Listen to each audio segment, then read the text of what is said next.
Welcome to Cosmic Astromancy Zen channel guys. Hope you all doing fine. आशा करती हूँ आप सभी स्वस्थ एवं प्रसन्न होंगे। तो जैसा कि आज मंडे है तो मैं हमेशा ही ट्विन फ्लेम के लिए रीडिंग निकालती हूँ या हायर सोलमेट्स के लिए रीडिंग निकालती हूँ। तो चलिए आइए कलेक्टिवली देखते हैं कलेक्टिव्स पर ट्विन पार्टनर्स के लिए एनर्जीज क्या है। एज यूजुअल मैं 3 कार्ड्स डीएफ के लिए और 3 कार्ड्स टीएम्स के लिए निकालूंगी। Now DM.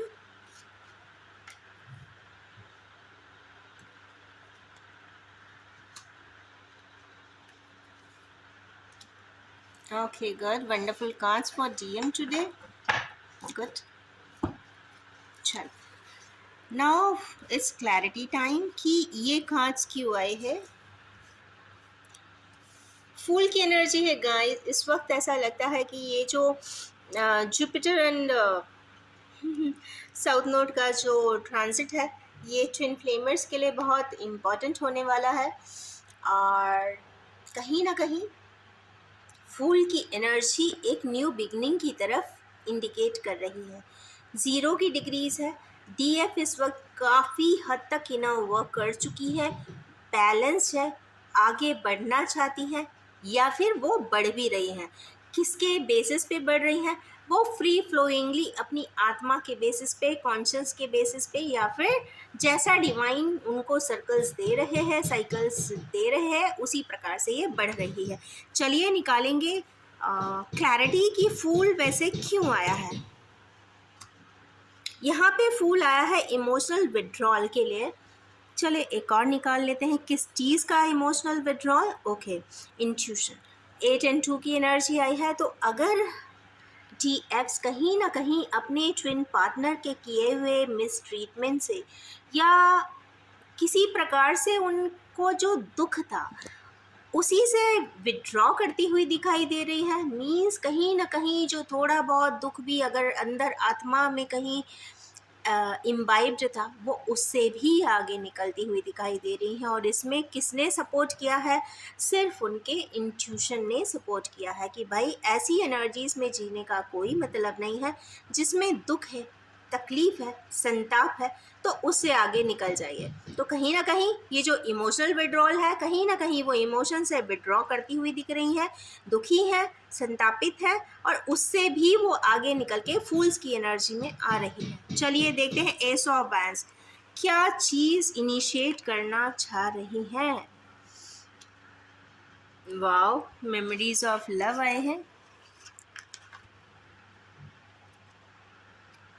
स्ट्रॉन्ग फाउंडेशन बनाना चाहती हैं गाइस। वो किसी चीज़ में वो अपने परिवार को, अपने घर को, घरौंदे, घर वो होता है जहाँ पे ट्विन फ्लेम का घर वो होता है जहाँ पे उसका ट्विन पार्टनर हो। वो घरौंदा चाहती होंगी, शायद वो चाहती होंगी कि उनकी फैमिली लाइफ में स्टेबिलिटी आए। मेमोरीज ऑफ लव हैं तो फिज़िकल वर्ल्ड में मिल सके या ना मिल सके पर वो 5D में ज़रूर ऐसा चाहती हैं कि वो एक घरौंदा ज़रूर हो जिसमें उनकी डीएम की वो सारी वाइब्रेशंस हों जिससे कि वो एटलीस्ट वाइब्रेशनली फुलफिल्ड महसूस करें और वो खुश रहें और आगे की तरफ जो भी कंबाइंड वाइब्रेशन से रिजल्टेंट आना चाहिए वो उस रिजल्टेंट के साथ आगे की तरफ बढ़ना चाहती हैं। क्वीन ऑफ वैंड्स, भाई क्वीन ऑफ वैंड्स इस वक्त आई हैं तो भाई इस वक्त तो एनर्जीज जो हैं वो क्वीन ऑफ वैंड्स की लिए हुए हैं। एंथुजियास्टिक हैं, आगे बढ़ना चाहती हैं और सब कुछ पा लेना चाहती हैं। जिस भी अपने हायर सोल के ऑब्जेक्टिव के लिए इस दुनिया में आई हैं वो फुलफिल कर रही हैं। 1 और 5 की एनर्जी है प्रॉस्पेरिटी की।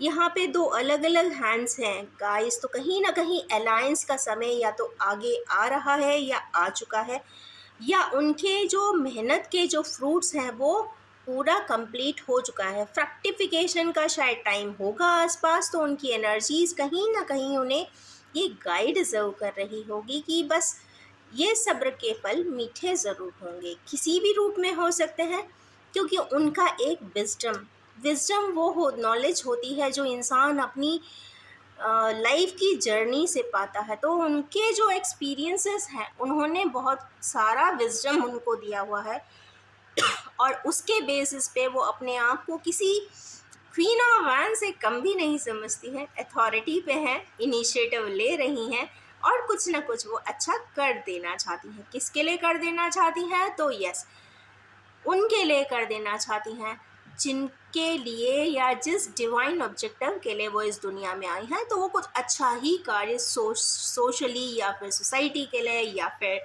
एजुकेशनल सेक्टर में या फिर किसी भी ट्रेडिंग सेक्टर में, जो भी उनका सेक्टर होगा वो उस हिसाब से कार्य करेंगी ज़रूर, ये ऐसा लगता है। एनर्जी क्योंकि काफ़ी वाइबिंग है। अब अगर हम डीएम्स की एनर्जीज देखते हैं तो डीएम्स भी इस वक्त काफ़ी एनर्जाइज्ड दिख रहे हैं। देखिए यहाँ पे जो एनर्जी वाइब्रेशन है एक भी ख़राब नहीं है, कहीं ना कहीं अपलिफ्टिंग है। कहीं ना कहीं ऐसा लग रहा है कि डीएम्स ने इनर वर्क तो जम कर किया हुआ है, मीन्स तकलीफ़ें भी जम के जी हुई है। अब ये कहेंगे कि तकलीफ़ें क्यों मिली, तो तकलीफ़ें उनको इसलिए मिली क्योंकि डिवाइन ऐसा चाहता था कि आप एक, कहते हैं ना, छोटे से पेबल से भी ग्लिटर होकर गोल्ड के फॉर्म में आ जाओ। गोल्ड के फॉर्म में आ जाने का ये नहीं है कि मेटालिक कन्वर्जन है, बट ये है कि आपके जो ट्रू वर्च्यूज़ थे, जो आपकी संस्कार थे, या आपके जो ट्रेड्स और स्किल्स थे, या फिर जो आपकी कैपेसिटीज़ थे, आप उसको इतना बढ़ा लीजिए, इतना बढ़ा लीजिए, इतना बढ़ा लीजिए, इतना बढ़ा लीजिए कि आपको किसी के होने या ना होने से कोई फ़र्क ना पड़े। तो जब फ़र्क नहीं पड़ता तो एक इंसान अपने पे ही डिपेंडेंट हो जाता है। तो जनरली डीएमडीएफ एनर्जीज़ में हमेशा कोडिपेंडेंसी है, तो आप अपनी डिपेंडेंस पे आते हो। इधर पे आपको फिज़िकल फ्रीडम के साथ, फिनेंशियल फ्रीडम के साथ स्पिरिचुअल फ्रीडम भी मिलता है। जब इतनी इनर वर्क आप कर लेते हो, मेहनत से, पेशेंस से, गाइडवे से और विजडम से, और साथ ही इंट्यूशन एंड कॉन्शियस से, तो ऑफ कोर्स इसका रिजल्टेंट, क्योंकि हमेशा जो ट्विन जर्नी है वो एक सोल के दो पार्ट्स ही होते हैं, तो जैसी ये वर्क करते हैं रिजल्टेंट यहाँ भी दिखाई देता ज़रूर है। अब अगर कहेंगे कि इनकी मेहनत का इनको फल क्यों मिलता है, तो वो इसलिए क्योंकि वन सोल के टू पार्ट्स हैं और जो सोलमेट्स हैं वो दो अलग अलग सोल्स होते हैं। और कार्मिक जर्नी वाले सोल्स वो होते हैं जो कह सकते हैं कि अपने अकाउंट को बैलेंस करने के लिए, पिछली लाइफ की कुछ घटना गतिविधि समय को बैलेंस करने के लिए वो इस लाइफ में आकर उतने समय पर किसी एसोसिएट लाइफ में एसोसिएट होते हैं, और जैसे ही उनका एजेंडा, उनका ऑब्जेक्टिव या फिर उनका प्लान या फिर उनका टाइमिंग ख़त्म हो जाता है तो वो रिलीज़ हो जाते हैं। जैसे ही समय कार्मिक्स का ख़त्म हो जाता है वैसे ही वो ज़िंदगी से अलग हो जाते हैं या फिर जब तक कार्मिक लेसन्स डीएफ एंड जब तक कार्मिक लेसन्स डीएम अच्छे से पाठ नहीं पढ़ लेते वो साइकिल रिपीट होती रहती हैं, राइट। बट यहाँ का इनर वर्क देख के मुझे आज अच्छा दिखा कि हाँ, आज के वाइब्रेशंस अच्छे हैं, तो रिजल्टेंट यहाँ भी दिख रहा है पॉजिटिवली। ये बहुत अच्छी बात है क्योंकि पहला ही कार्ड लवर्स का है। तो जिस डीएम ने आज तक लव के सही परिभाषा नहीं समझी थी, प्यार को सिर्फ एक गुणात्मक रूप में एक शब्द जैसे आजकल यूज़ होता है वो वैसा नहीं है, उसकी बहुत डीप रूट्स भी देखी हैं। लव के लिए लोगों के स्टैंड्स अच्छे फॉर्म में देखे हैं, रिफ्लेक्टिव, उस पर उन्होंने रिफ्लेक्शंस भी दिए हैं। साथ में ये भी देखा है कि लव कहीं ना कहीं वहाँ भी है जहाँ पे सबसे बड़ा सेक्रीफाइस है। तो अगर कभी सेक्रीफाइस वो करते हैं तो दोनों ही पार्ट पे वो सेक्रीफाइस के फीचर्स आते भी हैं, और उसके लिए कहते हैं ना ऑटोमेटिकली हेड बेंड डाउन हो ही जाता है। तो कहीं ना कहीं लव की एक न्यू, इनोवेटिव, जेनरिक या फिर एक ट्रांसफॉर्म्ड डेफिनीशन भी डीएम्स को पता चलती हुई दिखाई दे रही है या फिर देगी। और देख लेते हैं कि ट्रू लवर्स का कार्ड क्यों आया है। वैसे तो वाइब्रेशन सही है आज की, देखिए होप के लिए है, मैंने पहले ही बोला आज के कार्ड्स बहुत अच्छे हैं गाइस। सन की पॉजिटिविटी यहाँ पे दे रही, मीन्स ये लाइट टेम्पटेशन। कहीं ना कहीं ये लाइट बता रही है, टेम्पटेशन दे रही है कि भाई जो आप सोच रहे हो वो सही है। कई बार ऐसा होता है ना, आप डाउट करते हो ये सच में ये चीज़ कुछ होती भी है कि नहीं। तो अगर आप बहुत सारे एक्सपीरियंसेस देखते हैं, स्क्रिप्चर्स देखते हैं, लोगों की life journey and pathways read करते हैं, तो आपको भी ऐसा लग सकता है कि हाँ शायद मेरी लाइफ भी ऐसी ही है। तो अगर आपको डाउट है तो चेकआउट सर्व करिए, गूगल आउट कर लीजिए, बहुत सारे आपको वीडियोस, आर्टिकल्स, एग्जाम्पल्स सब मिल जाएंगे। तो अगर आपको लगता है तो खुश हो जाएं, क्योंकि यहाँ पे ऐसा लग रहा है कि हमारे किन्हीं व्यूअर्स में से अगर ट्विन फ्लेम के डीएम जर्नी जी रहे हैं तो लाइट की क्लैरिटी, लाइट का कार्ड ये बता रहा है कि उन्हें इस टर्म के बारे में कुछ ना कुछ पता ज़रूर चला है और उनको टेम्पटेशन भी हो रही है। नेक्स्ट कार्ड देखते हैं, नाइट ऑफ वांड्स। भाई जब पता चला होगा या कुछ समझ में आया होगा, एक कहते हैं ना एक एलिवेटेड विजडम है ये, या फिर एक एलिवेटेड आपकी एक वाइब्रेशन है या इमोशन है, तो यस ये नाइट ऑफ वांड्स में रिफ्लेक्ट हो रही है कि घोड़े पे सवार होके, कहते हैं घुड़सवारी करके भी रिजल्टेंट या फिर आप जान ले और क्या है आगे, मतलब एक जल्दबाजी।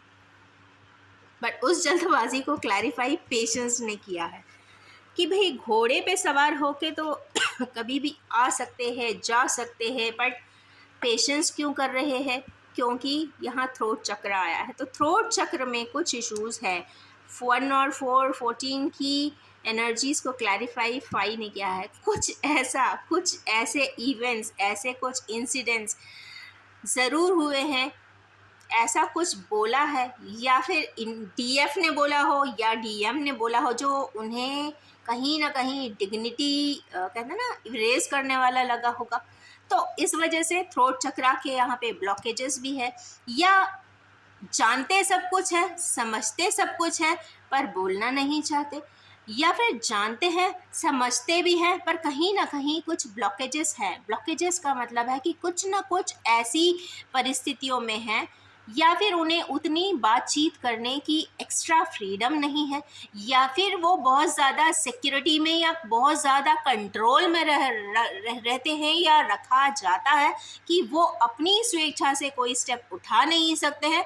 बट अगर एनर्जी वाइज बात की जाए तो वो यस घोड़े पे सवार होके करना चाहते हैं। आनन फानन इसको बोलते हैं, आनन फानन में कर दिया तो यस आनन फानन में वो करना चाहते हैं, पेशेंस भी ब्रेक करना चाहते हैं और थ्रोट चक्रा भी चाहते हैं। तो यहाँ पे एक लैंडमार्क हुआ है कि थ्रोट चक्रा बैलेंस करने की ज़रूरत है या फिर कहीं ना कहीं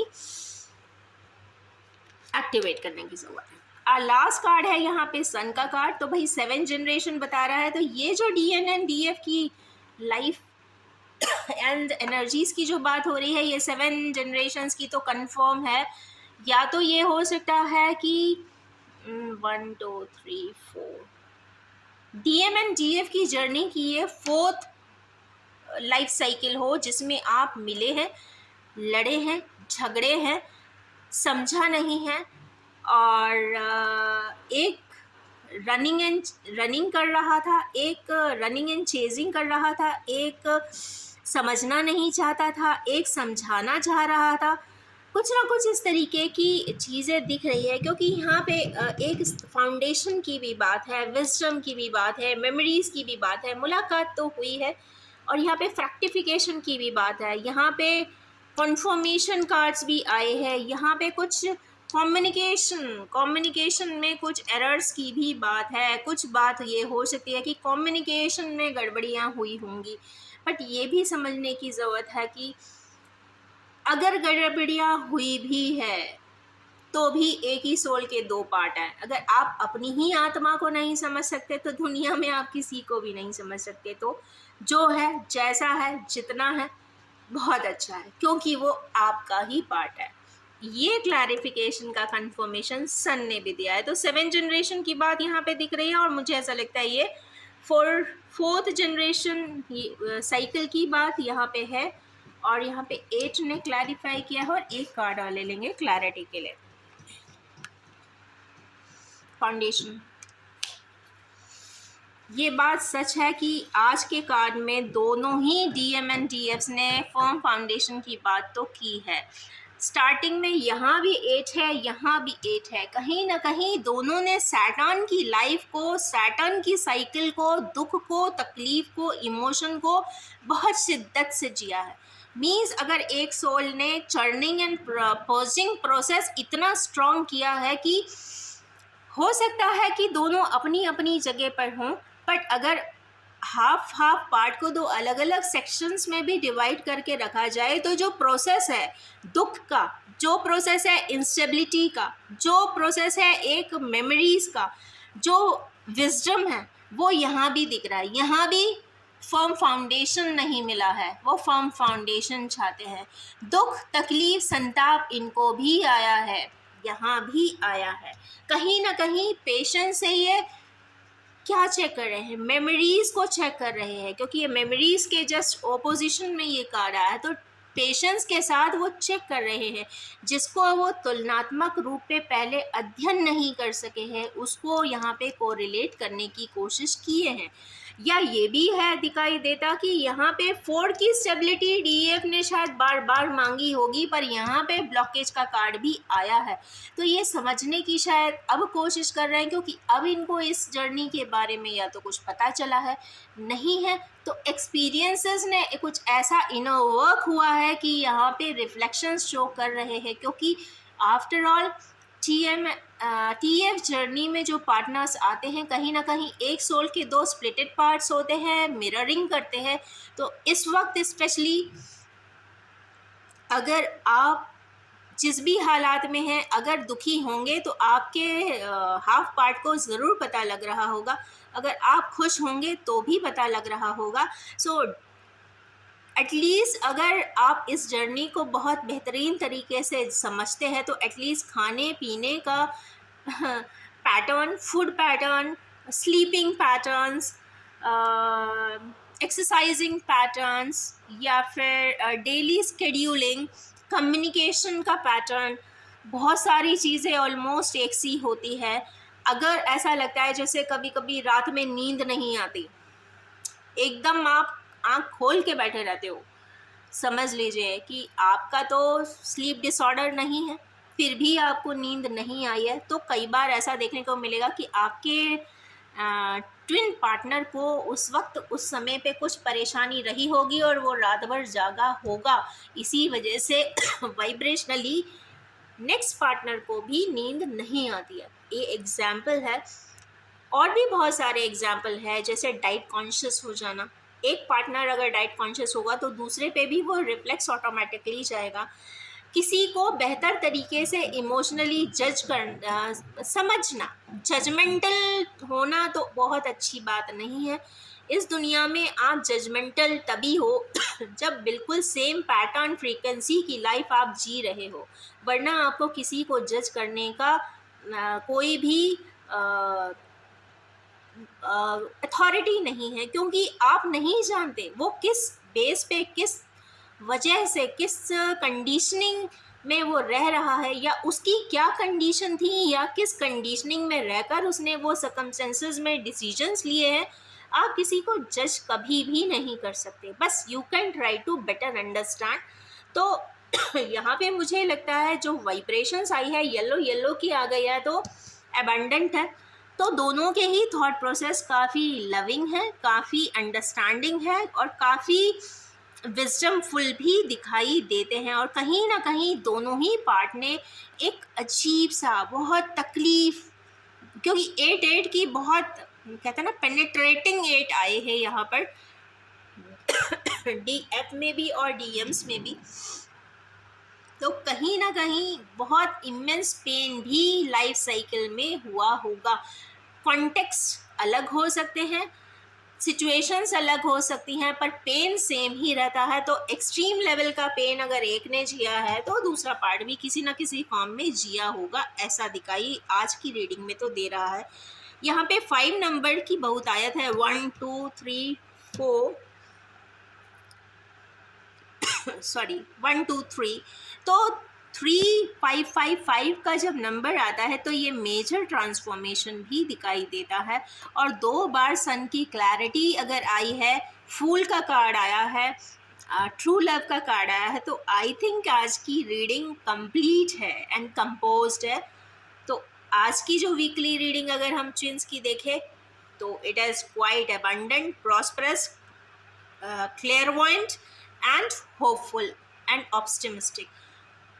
इन्हीं ब्यूटीफुल सी एनर्जीज़ के साथ मैं अपनी इस रीडिंग को अब एंड कर देना चाहूँगी, क्योंकि वाइब्रेशंस बहुत अच्छी है। और जब भी इस रीडिंग तक कोई भी टीएम जर्नी का पर्सन आएगा तो कुछ ना कुछ इसमें से रेजोनेट उसको ज़रूर हो सकता है, जो उसके लिए गाइडिंग फीचर हो सकेगा। और ये भी बताना चाहूँगी कि general, collective, timeless and gender free reading है, तो हर बात से आप as it is fit in भी ना करिएगा और इसको एज एन एंटरटेनमेंट पर्पस के हिसाब से ही लीजिएगा। और यस, मैं बार बार एक चीज़ और कहना चाहूँगी कि TM एंड TF की जर्नी जो है वो बहुत ही पेनफुल होती है, सेपरेटिव होती है। वैसे ये टॉम एंड जेरी की बेस्ट वर्जन है कि लड़ते भी बहुत हैं, बट हाँ, एक दूसरे के पास रहते भी हैं, क्योंकि एक सोल के 2 पार्ट्स हैं। और दूसरी बात, एक बहुत ब्यूटिफिकेशन की इस जर्नी में होती है, और वो होती है एक अंदर से इनर कॉर्ड्स का कनेक्शन। इसको आप चाहे टेलीपैथी बोल दीजिए, या फिर एक जो लोग होंगे उनको वो वाइब्रेशंस अलग ही समझ में आएगी। अगर वो अपने आप के उस कोड को थोड़ा सा भी हिला के चेक करेंगे तो उन्हें समझ में आ जाएगा कि ये वाइब्रेशंस कौन से हैं। और कहीं ना कहीं एक और ब्यूटिफिकेशन की बात यह है कि दोनों ही एक समय पे जाकर, चाहे किसी के लिए कुछ कर सके या ना कर सके, एक दूसरे के लिए काफ़ी लॉयल होते हैं, ट्रस्टवर्दी होते हैं, लव एंड शेयरिंग तो करते हैं और साथ में रिस्पेक्ट भी देते हैं। ये एक बहुत अच्छा ब्यूटिफिकेशन है। और यस, एक समय पे वही लोग लड़ते भी बहुत हैं,